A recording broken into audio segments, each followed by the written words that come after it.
Namaste to all.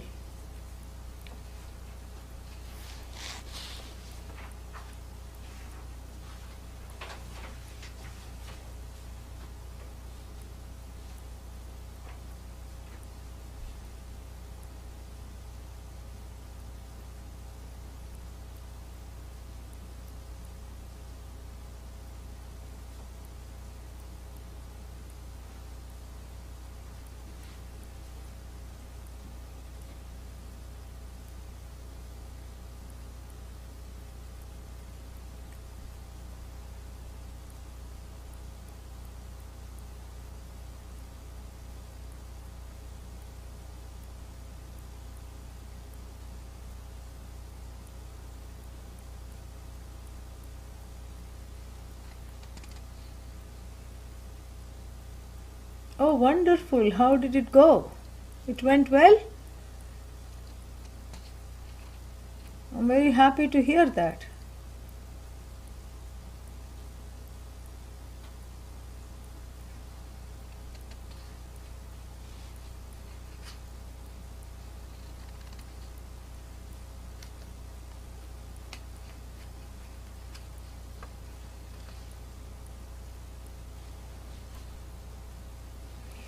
It's a very good temple. It's a wonderful temple. They had Kumbhabhishekam in Detroit, Bharatiya temple. Yeah. Very rich temple also. It's got a gallery of flowers. And Dr. Khilnani says, wonderful gallery of gods. And Dr. Khilnani says, wonderful flowers dropped from the sky via helicopters on the Shikhara. Yeah. So I told it's a rich temple. Ah. Pushpa Vrishti, correct. That's right. Very nice. Like that, may the knowledge also drop in the mind. That is my that is my prayer and wish for everyone. May the knowledge also drop like a varsha, rain of flowers in everyone's mind and heart. And that is my prayer.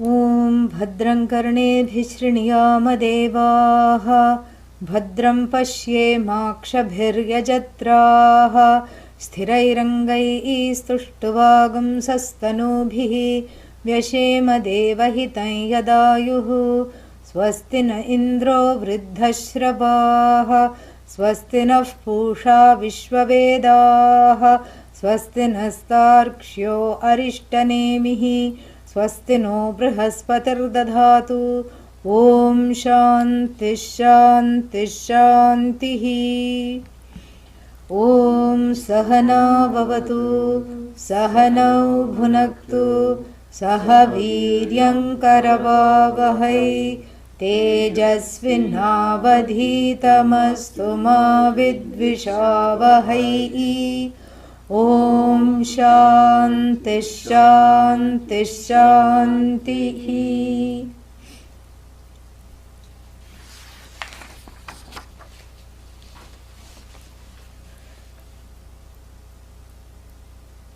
Sa eva sarvam yadbhutam yacca bhavyam sanatanam Jnatva tam mrityumatyeti Nanyah pantha vimuktaye. Yeah, there is no other way of understanding what the truth of yourself. How, because the truth of yourself, meaning that you are not bound. That is truth of yourself. That you are limitless and not confined to this tiny little body, mind, sense complex. That is the truth of yourself. And the truth of yourself is really not away from you. If it was away from you, then the karma is needed. For anything that is away from you, action is needed to bring it closer. And we have already seen, either in this or the other classes, that actions come into 4 categories. What are they? Janyam, that which is to be produced. And here the limitlessness is not a product, it's nothing to be produced, it's neither produced nor is it a product.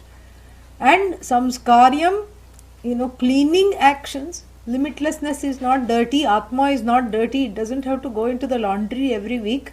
And so therefore that kind of action also is, varjita, is told is not useful for knowing Atma. And then vikaryam, that where you take 2 things and give rise to a 3rd thing.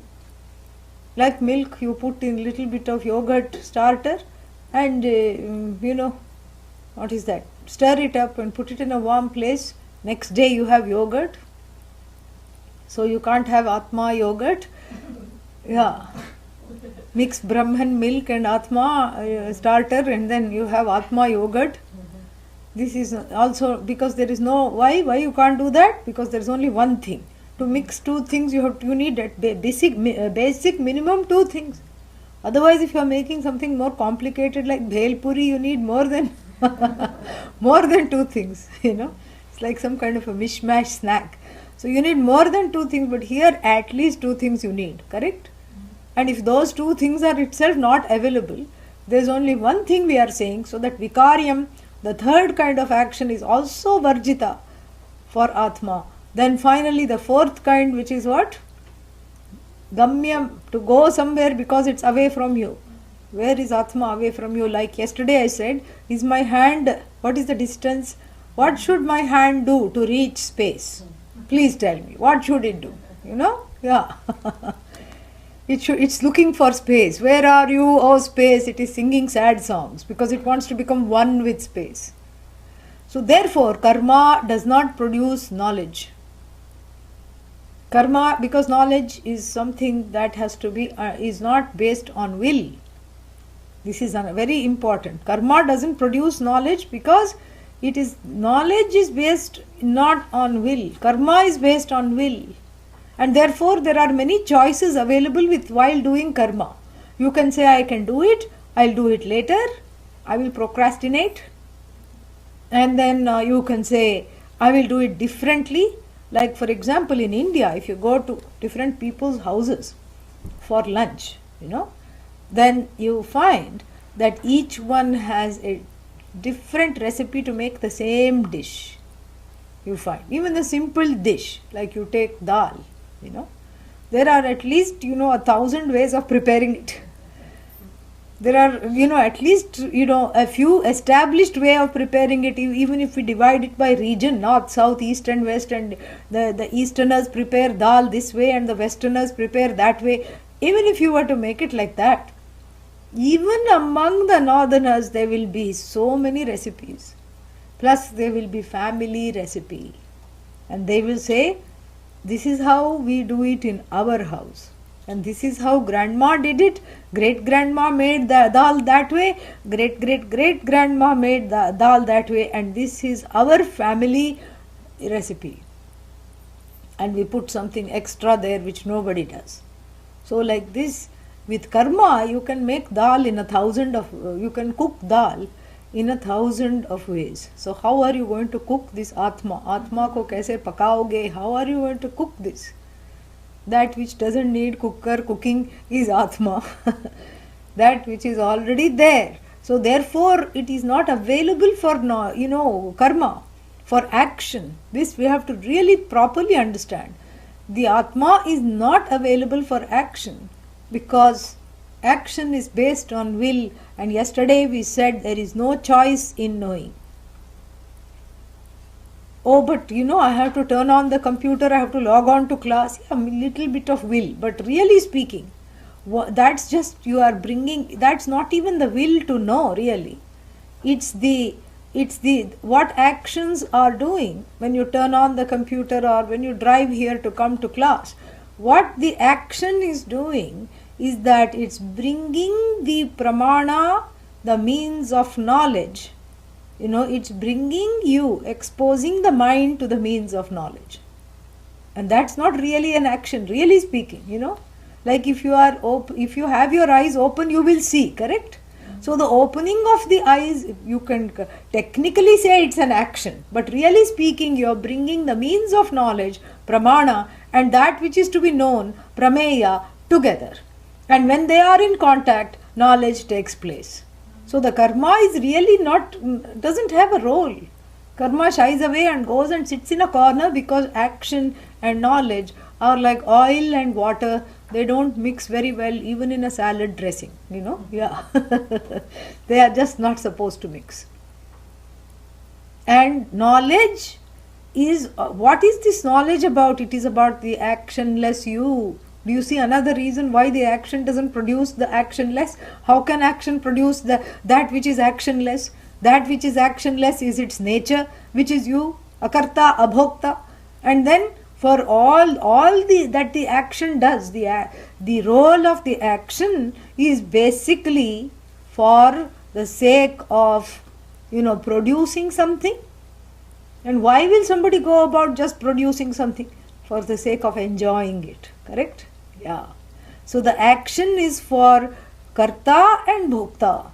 For kartritvam and bhoktritvam, for the karta produces something in order to enjoy.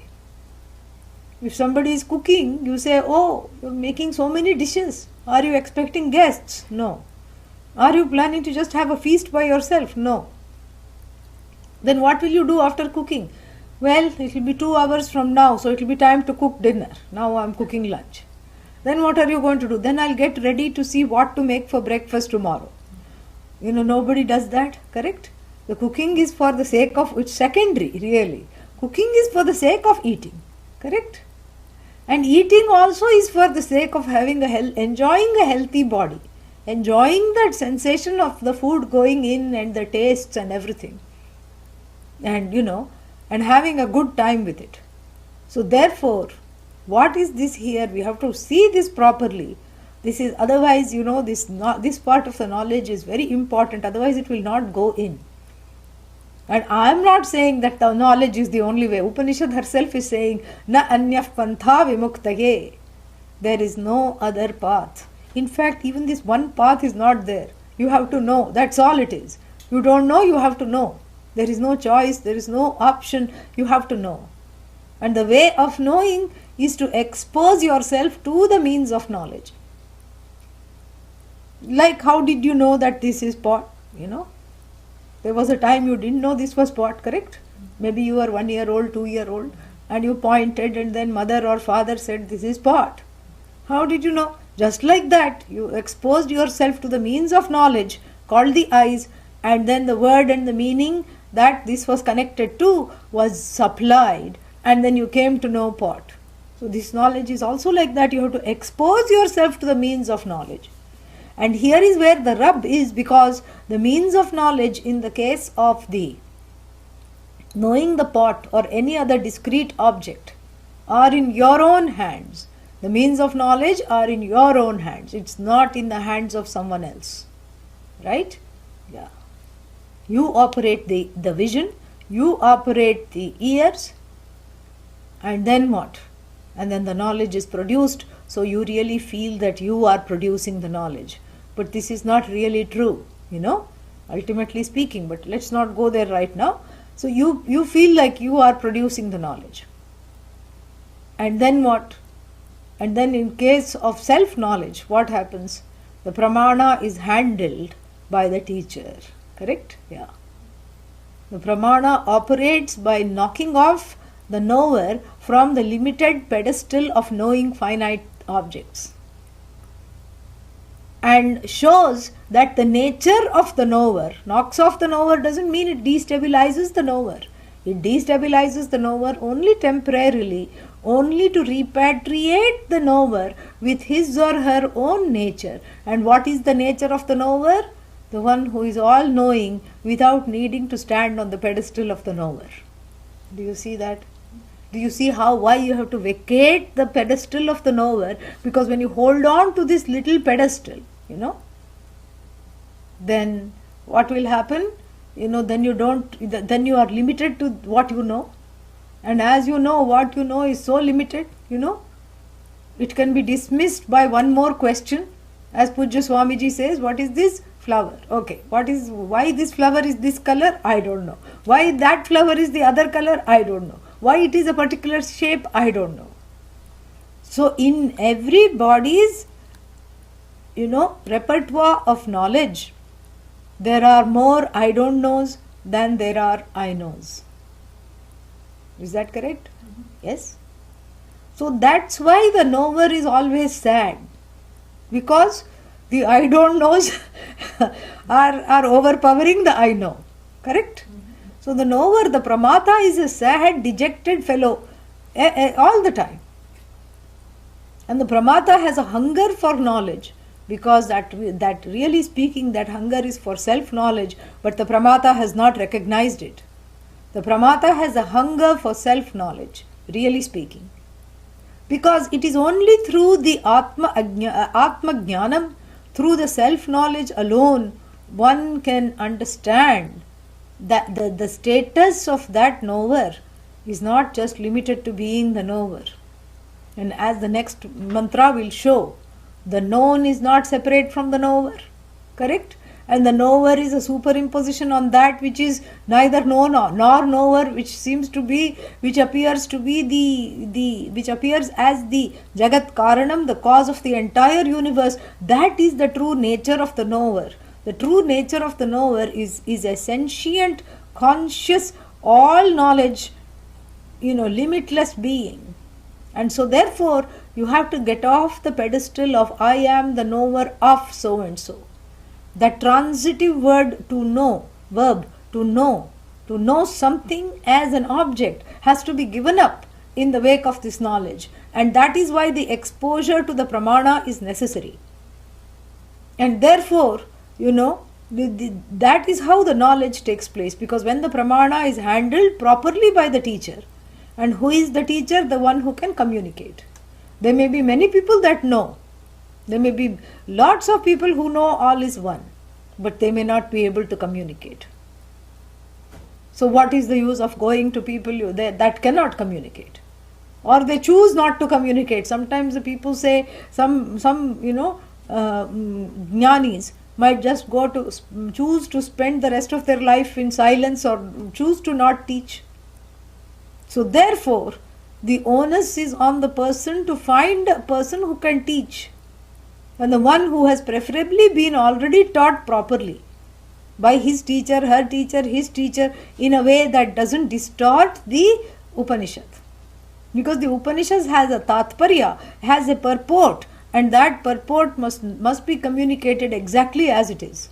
You cannot just read things into it. And also we are blessed with a tradition that goes back, 5,000 years, 10,000 years. We have a tradition, and in the tradition how people have looked at it, and that is what we follow. So really speaking, there is no distortion possible, because we have a teaching lineage that has come from teacher student in an unbroken line. How do you know it's an unbroken line? Because you are here. You are right here. So therefore, this pedestal of occupying this knower's place has to be given up. I'll tell you a story which is very nice. Once I was asked to, judge, this was in India. Once I was asked to judge some competition, some chanting competition, small children. And then one of them got first prize, one of them got second prize, and one of them got the third prize. So what they did in the school was that they had that, these... even in Olympics they do it. They have a pedestal, a three-step thing. A high pedestal for the one who came first, and then the second and third, and I had to put something on each of their necks, whatever the school gave. So I did that. They were so cute. Then the ceremony was over, and the child that came first, she was still standing on that pedestal, refused to get off. He was tiny, 7 years, 6, 7 at the most. Refused to get off, started to cry. And the parents are saying the ceremony is over. Now it's time to go home. You have to get off now. And she said, but if I get off this, because see, she says, number one is written here, meaning I'm first. If I get off, then I won't be first. This was her thinking, and we may laugh at her antics, but what is the person who is coming to Vedanta doing? Same thing. I want to cling on to this pedestal of the knower, because if I give that up, that means I don't know anything. That means I'm powerless. That means I don't have a status, because the identification with the mind and the intellect is so strong. Yeah. So you have to give up the pedestal to know that really speaking, there is the source of the knowledge is really not the mind. Yeah. Source of knowledge is that which upholds even the mind. The source of that knowledge is you. That undivided knowledge that does not split into knower known, that source is you. It is not other than you. So the mind is included in that source. The senses which are also have their own way of knowing are included in the source. All means of knowledge are included in the source. But then, if you cling on to this pedestal of the knower, that means you are trying to outsource this source. And that's not a possibility. That's not a possibility. This source is that which cannot be outsourced. You cannot tell the ears, go find out about Brahman and come back. And what will they do? They will come back very sad, because you cannot grasp Brahman through the ears.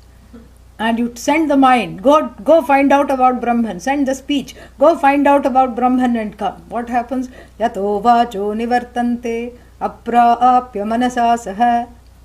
The mind and the speech come back very sad, hand in hand, consoling each other, wiping each other's tears, because they could not grasp this nature of oneself as that all-knowing, limitless consciousness, the light of all lights. They were unable to grasp that. Because if they were able to grasp that, what would happen? Brahman would become limited and samsara would continue. And so therefore, it is said repeatedly that na anyaf pantha vimuktaye. And like I said, this is taken, this is exactly a reiteration of the Purusha Suktam. There it says, na anyaf pantha ayanaya. Vidyate ayanaya. Vidyate means is not there. Another road is not there to reach this goal. And this, we have to see this logically. We have to see what is it that is, what is it that is being asked of the person here. To have an open mind, to expose oneself to the knowledge, saying that this is the only means of knowledge that will liberate me from from this notion of bondage. This is the only way I can really see, like Mirabai did, that the ocean of knowledge is but an ocean. And this is what she sings. She sings this, She says she went to the Guru. She went to the Guru to get swimming lessons. Swimming where? In the ocean of samsara. How to avoid the alligators of sorrow and the fishes of doubt and all these things, and the seaweeds of entanglement, how to avoid. Like that she went to get swimming lessons, how to avoid the riptides and the currents and undercurrents of despair, and the tsunami of depression, how to avoid. She went to the Guru for swimming lessons. But then what did the Guru do? The Guru, with the teaching, made the ocean itself disappear. Yeah. And she sings this, Bhavasagar sab sukh gaya hai, fikar nahi more taran ki. So there is no need to swim anymore, because I was looking for a band-aid over this gaping wound, which I thought was a gaping wound. And when the wound itself disappears, where is the band-aid? Yeah. That is the real meaning of self-knowledge. An aid that removes the need for any other aid. The ultimate aid, And so therefore, and then she says, Mira ke Prabhu, Giridhar Nagar, Ulat bhai more nayanan ki. My eyes have undergone a revolution. My vision has undergone a revolution, because I used to see wrongly, and that vision has been altered. And this is that alteration of the vision, really speaking. to which one has to submit. And one has to submit to that and surrender to that. And it's not surrendering to a person. It's not surrendering to one person and then you have to obey the Guru and the Guru is going to make you dance up and down, As though the Guru has no other job. So it's not about, it is about letting go of control over that finite things that one controls. But it is not about coming under the control of another. That is not what this knowledge is about. So therefore, when I look at the pramana, I look at it as a holy and sacred knowledge that is going to liberate me from my notions of finiteness. So that is the vision. And that is called Shraddha, with which I receive this knowledge. The attitude with which this knowledge is received is called Shraddha. And this is what one needs. Shraddhavan labhate jnanam.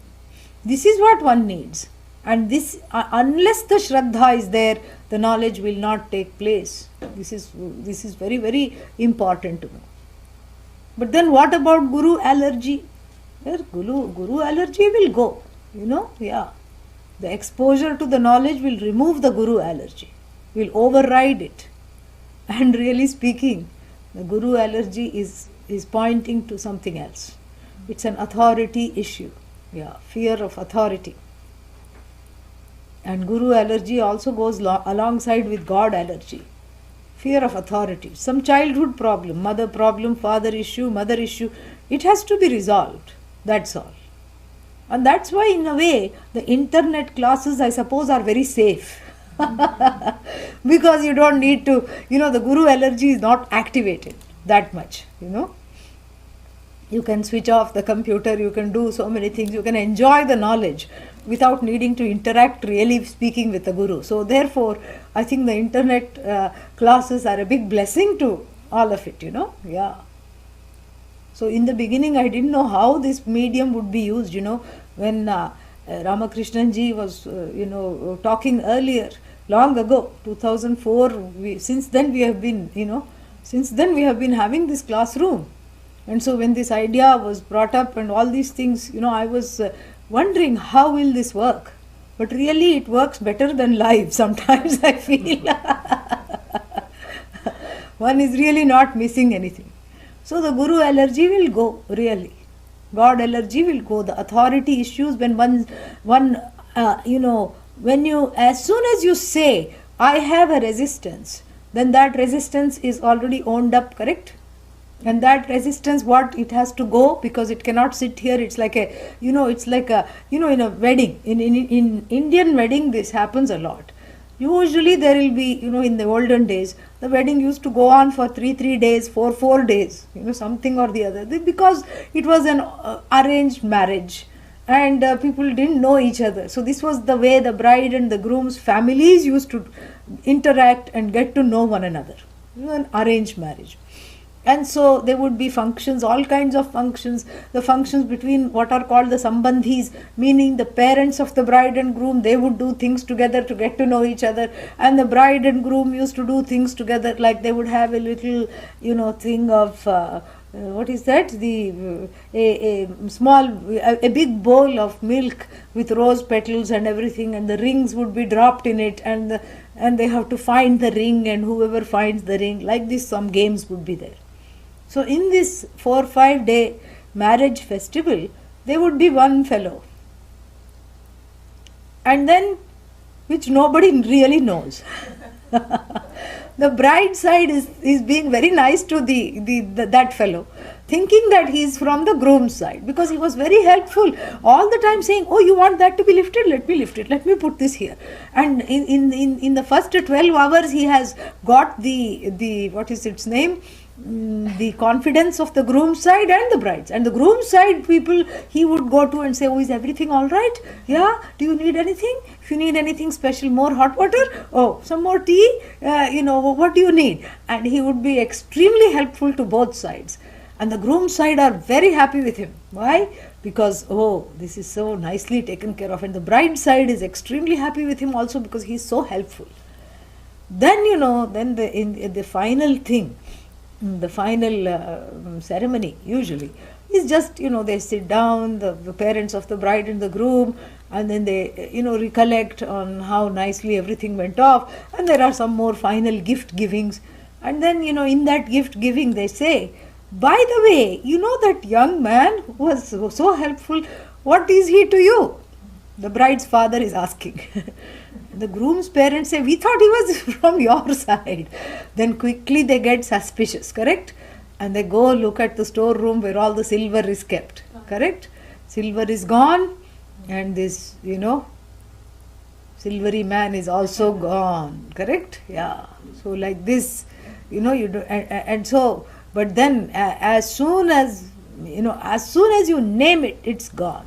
This is what the status of the knower is.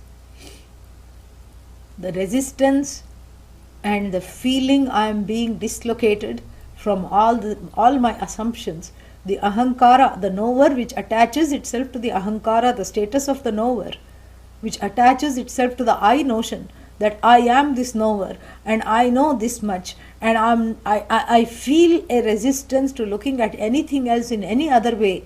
All this, as soon as you own it up, as soon as you say, you are an imposter, you are the one, as soon as you say that, it shimmies away. Yeah. That is the thing.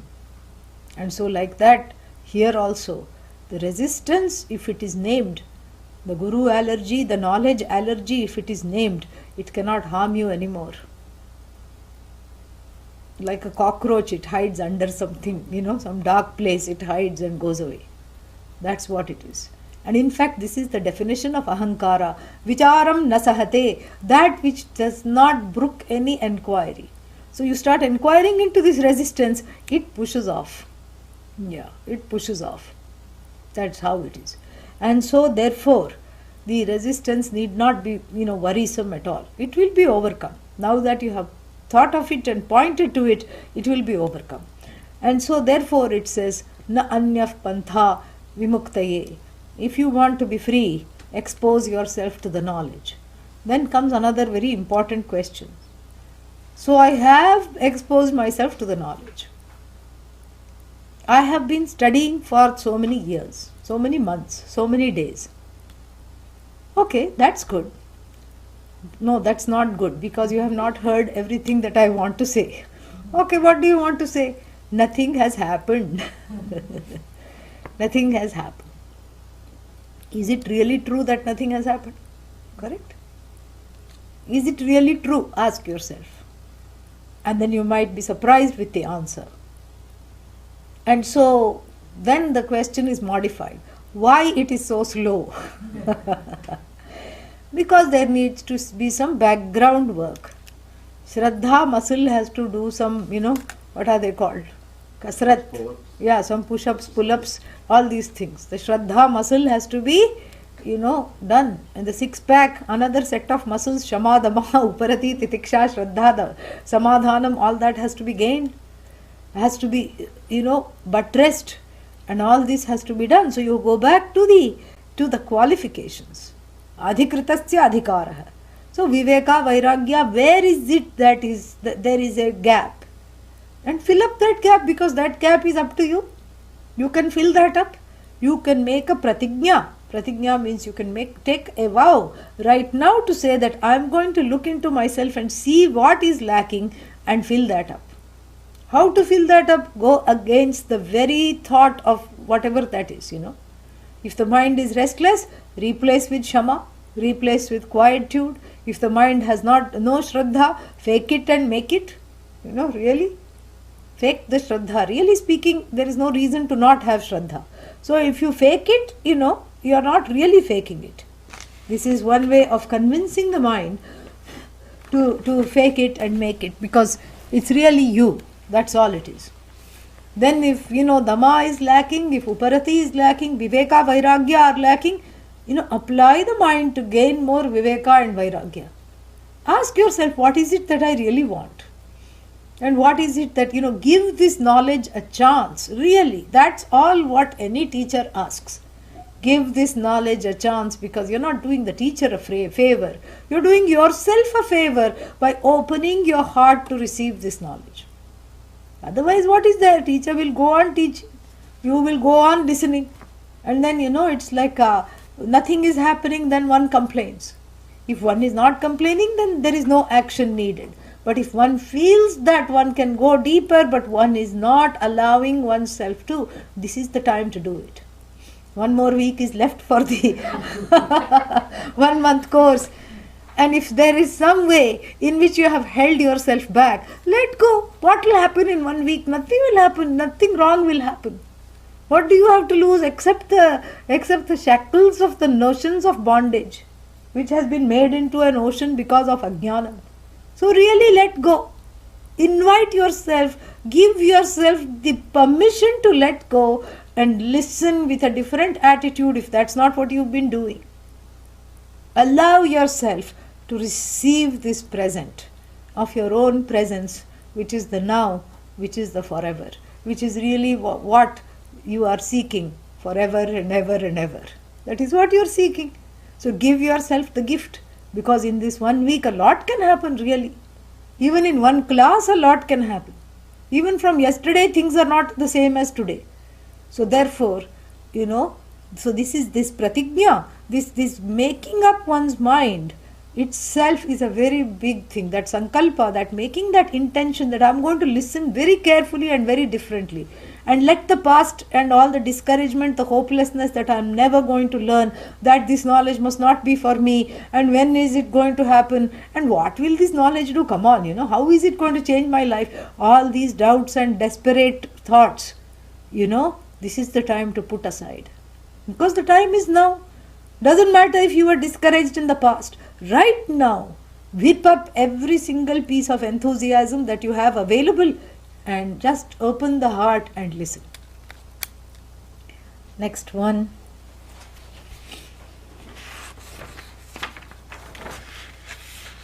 Sarvabhutasthamatmanam. Sarvabhutasthamatmanam. Sarvabhutasthamatmanam. Sarvabhutasthamatmanam. Sarvabhutani chatmani. Sarvabhutani chatmani. Sampashyan brahma paramam.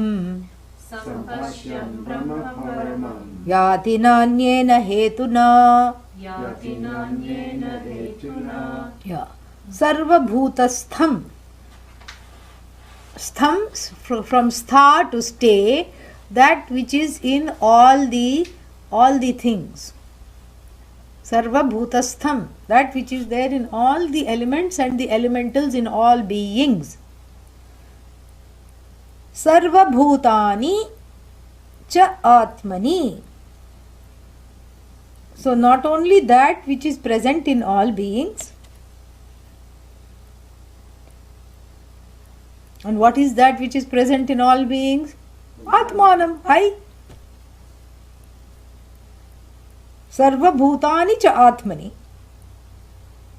And then what? So that one is present in all beings. And then the other way round also. All beings are present in oneself. Sarva bhutani cha atmani. All beings are present in me. Sarva bhutastham atmanam. I am in all beings. Sampashyan, samyak pashyan, seeing this very clearly. Brahma paramam yati, the person goes or attains the ultimate thing called Brahman. Na anyena hetuna, not by any other means. This is the translation.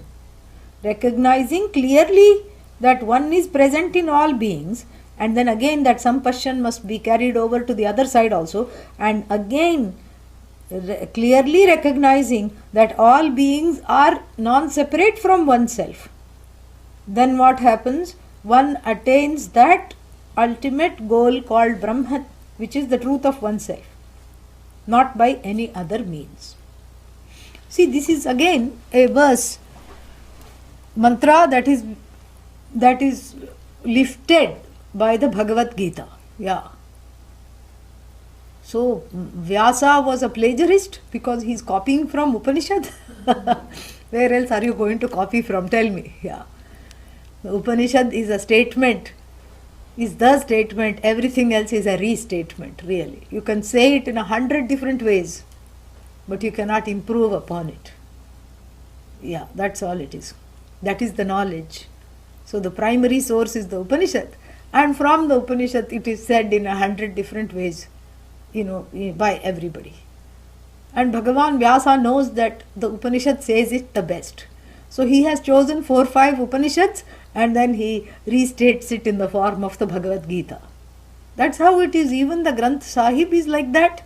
It's all the Upanishadis statements put in a very simple form so that the people can understand. It's all Vedanta, really. It's wonderful. So like that is the job of the Gurus, to make it accessible. And so this is a very important verse. And where does it feature? In the 29th verse of the 6th chapter, Dhyana Yoga. And there Sampashyan is replaced by Ikshate. The first line is the same.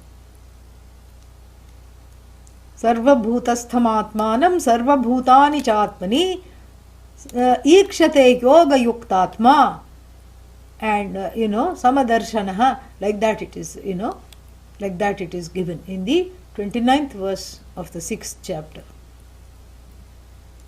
And this is a very important verse because it talks about what it takes to gain the knowledge, and it also talks about the ultimate phala, the fruit of this knowledge. Both it talks about. And see very nicely what the Upanishad has done here is that, the first line here in verse number 10, are we on verse number 10? Yeah, the first line here is Atma. Atma comes twice. Atmanam, Atmani. And then the second line is what? Brahma. Again, to show that they are one and the same. This all we have to, clearly see this. There is a great joy in looking at the text like that so closely. There is so much fun. So here, Sarva bhutastham atmanam sarva bhutani cha atmani. Very simply put, the translation doesn't make much sense. All beings are in me. Yeah, okay, next. I am in all beings. Theek hai. Moving on, What do you mean I am in all beings? I am not in the scorpion that is biting me, correct? So why will I bite myself? And then I am not in, all these horrible things that are keeping on happening. How can you say I am in everything? And then everything is in me, including all outlaws, and then these terrorists are all in me. How to bend the mind around that? And for this, we have to start from the beginning to see that the Vedanta 001, what is Vedanta 001? Vedanta 001 starts with a premise, a working premise. Let us qualify that. The working premise is that in this world there are two things. Remember those days when we used to talk like that? Dvau hi padarthau. What are they? Atma, anatmanau. There are only two things in this universe. One is called I. And the rest of the things, please look upon that as anatma, not I. Correct? And then so anything then further we are told in Vedanta 001, baby Vedanta. The ABC of Vedanta, A for Atma, B for Brahman, C for Chit. Yeah.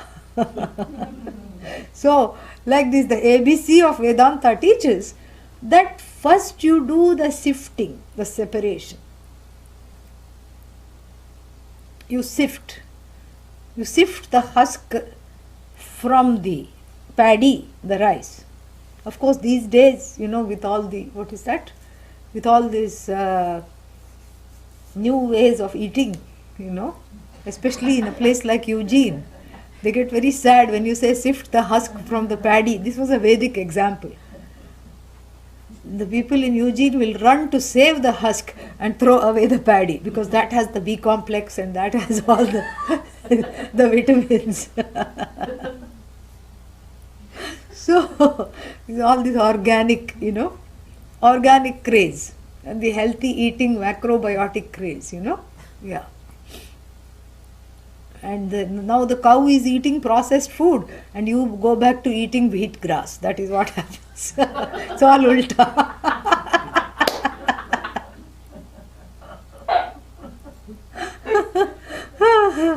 So, yeah, all you have to do in the morning, you don't have to cook ever.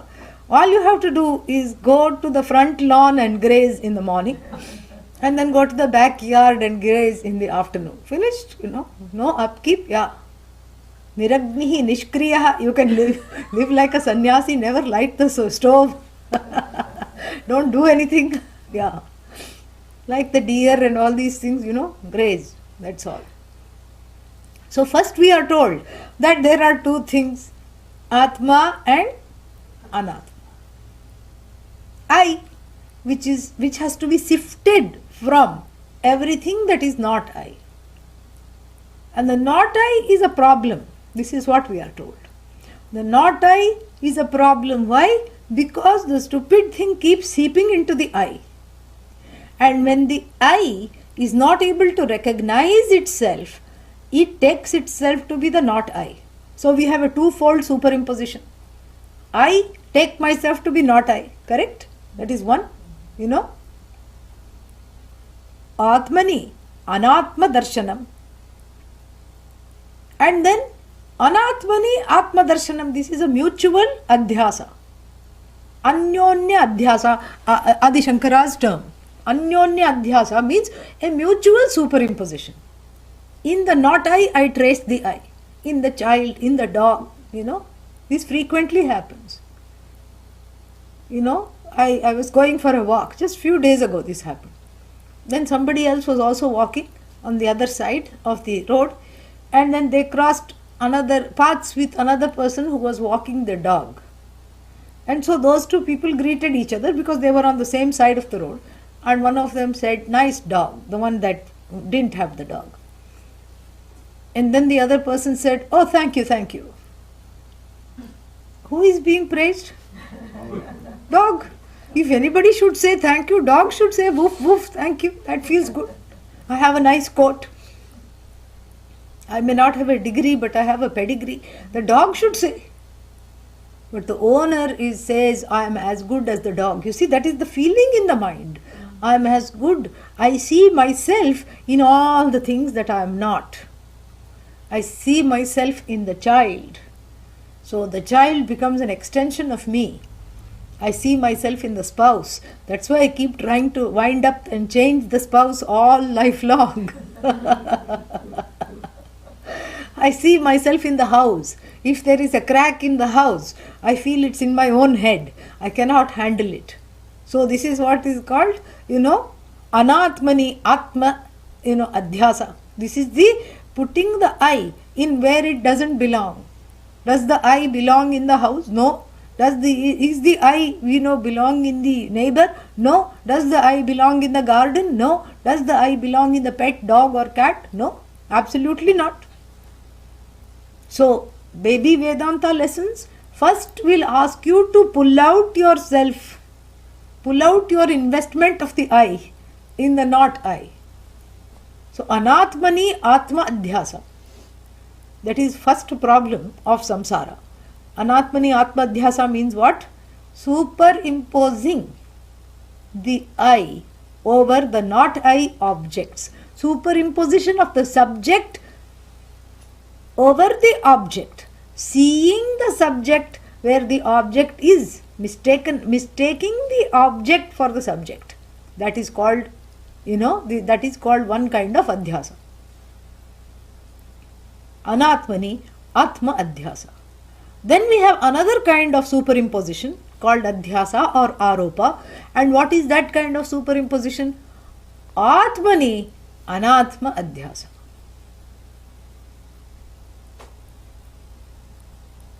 Taking myself to be what I am not. I am limited. That limitation is what? Anatma or Atma? Anatma. So the anatma qualities, when they creep in and start to define the atma, atma again means self, please understand. When anatma creeps into the atma, it's a one kind of superimposition. And this anyonya mix-up, mishranam, this anyonya means this mutual superimposition is the cause of sorrow. This is what is called samsara. Atmani anatma adhyasa, anatmani atma adhyasa. So atmani, in the I, the not I qualities and attributes are nurtured and they creep in and they are here to stay. I am limited, I am finite, I am as good as the body, I am as good as what I know. So these are the two kinds of adhyasas, superimpositions, which create sorrow and fear, which create a notion of limitation. Does this sound familiar? It should, because this is beginning Vedanta, which everybody has heard somewhere or the other, correct? So this is what the student is told to start sifting. And how to begin this process of sifting? The process of sifting is very simple. That which I can objectify by the five senses or inference or more than one step inference or any means of knowledge that I command is what? Atma or anatma?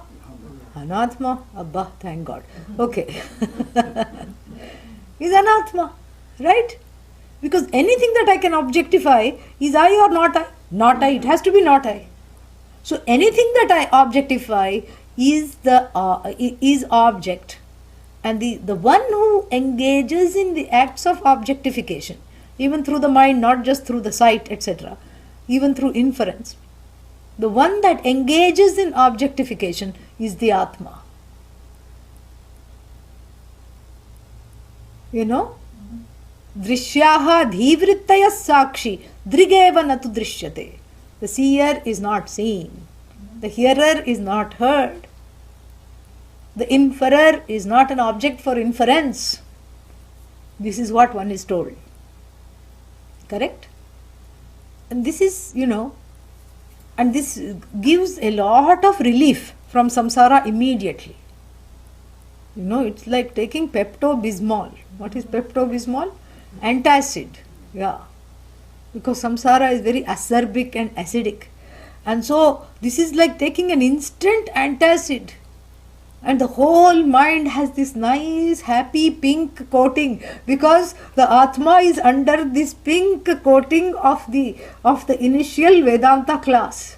Why? Because it is something which is conserved, preserved from this horrible acidic anatma that is constantly attacking it. Correct? Because you can quickly go into the Atma mode immediately, When you are in samsara overdrive, you shift into the Atma gear, meaning everything is an object of observation. I am the subject. The nature of the subject is told as Satchidananda. That is, Vedanta 101. Then this nature of the subject is Satchidananda, and this Satchidananda alone is, nothing else is. And you are that. That is what it is, correct? So, so then, even though one may not go so far as to understand that I am not all this itself gives a lot of relief. Okay, I'm not my house, I'm not my child, I'm not my dog. So anything that is happening to the dog, cat, child, house, spouse, mouse is not happening to me. I am that which is protected by all this. Nothing can assail this Atma. This much itself gives a lot of relief to the samsari. Gives a lot of relief. Great amounts of relief is there. Abba, you feel wonderful. However, okay, actually I should say one more thing before we get to this however business. However is not nice to hear. So, so one more thing about this before the however comes in. This sifting process of the Atma Anatma has a technical term which if you know you will feel very good. This is called Tvam Pada Vichara. Vichara, enquiry. Into what? Tvam Pada, the word you. Oh, but I am confused now. You said it's all about I, now you're saying it's about you. Array, if I say you, then what do you say? I. That's all.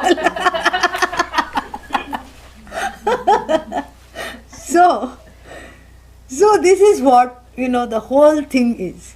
Very beautiful. So this is what is called Tvam Pada Vichara. The enquiry into the word you. So why I have no other business other than to inquire into the word you? Why? Why does the word Tvam, why does Tvam Pada means word, why does Tvam Pada need Vichara to begin with? Why? Why does it need? Because it happens to be part of the Upanishadic statement, the Mahavakya that is to be seen. Where does it feature? No, but what is the sentence? Tat, as in Tat Tvam Asi.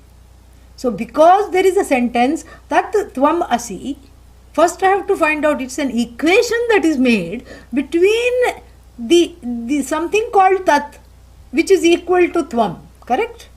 So then I have to examine each side of the equation. And I can't take the Tvam for granted, because when I take the Tvam, which is this I, for granted, then what do I get? I falsify the equation. Tvam, Tat Tvamasi. You are that which is Bhagavan. Okay, let's say Tat, somehow I know that Tat means Bhagavan. You are that which is Bhagavan. ठीक है. Who is this I? Limited fellow, 5 foot 9 inches, with heels. And then, and this fellow saying, I have all these problems. How can I be Bhagavan? Quickly, you close the book, you close the mind, you close the laptop and say, I cannot listen anymore because how can I be Bhagavan? Correct? So therefore it is very clear that when the apparent, the words do not make sense, there are apparent differences on either side of the Upanishad. On either side of the Upanishadic Mahavakya, I mean to say. When there are apparent differences, you have to look for the underlying equation, the underlying identity. So therefore this sifting is required. Therefore it is called Tvam Pada Vichara. Enquiry into the word Tvam by removing all the non-Tvam elements which have creeped into the Tvam. And so therefore we make a distinction between Atma, I, which is protected from everything, which is asanga, which is not involved in anything, which is that which is the invariable in the waker, dreamer and deep sleeper, without being either the waker or the dreamer or the sleeper. It is the one that inheres through all states, itself not a state, and it is the one that is there, that is invariable in every cognition. Whether I have a good thought or a bad thought, the I is the one who is upholding the thought. The thought is born into I and resolves into I, is sustained by this I. The I, however, is separate from the thought, correct? The I is not a product of the thought. So this itself is called, this itself gives a lot of confidence. And this is the beginning point of the study. It also happens to be the beginning point of the last text that we study in the course of this teaching, which is called Brahma Sutra. The introductory bhashya of Adi Shankara in the Brahma Sutra exactly deals with this. He says that there are two pratyayas. Pratyayas means cognition. One is idam pratyaya gochara. Gochara means object of cognition. So one is called idam pratyaya gochara, means the object of this cognition. Idam means this body, this mind, these senses, this thought, this door, this window, this person, this child, this dog, this cat, this house. This also includes that. But here we are just talking of this because Adi Shankara wants to also look at the body, mind, sense complex as a product of this belonging to this cognition, coming under the category of this cognition. And that this, the word, the pronoun, this is qualified by all kinds of things. Yeah. This object, and so this cognition, which is separate from aham pratyaya gochara, which is separate from what? I cognition. So when we find out what is this I cognition, the I cognition is the one that recognizes all the this. Correct? So the I cognition obtains in two ways. The recognizer of all this, the recognizer of all the objects belonging into this cognition, and then what? The recognizer of the I itself. It obtains in two ways. As the observer of the this cognition and as the observer of itself, and the I therefore is self-evident. Okay? Yeah. Now we are into high Vedanta. So this is what is technically called Tvam Pada Vichara. Now, however, the distinction between the aham pratyaya gochara, the I cognition, and idam pratyaya gochara, the objects belonging to this cognition, is only part of the story of the gain of the knowledge. Oh, is that so? What is the other part? We will see after the break. Om Purnamadav Purnamidam Purnat Purnamudachyate Purnasya Purnamadaya Purnamevavashishyate. Om Shanti Shanti Shanti. Harihi Om Shri Gurubhyo Namaha. Harihi Om. 10 minutes, take a stretch, and then come back.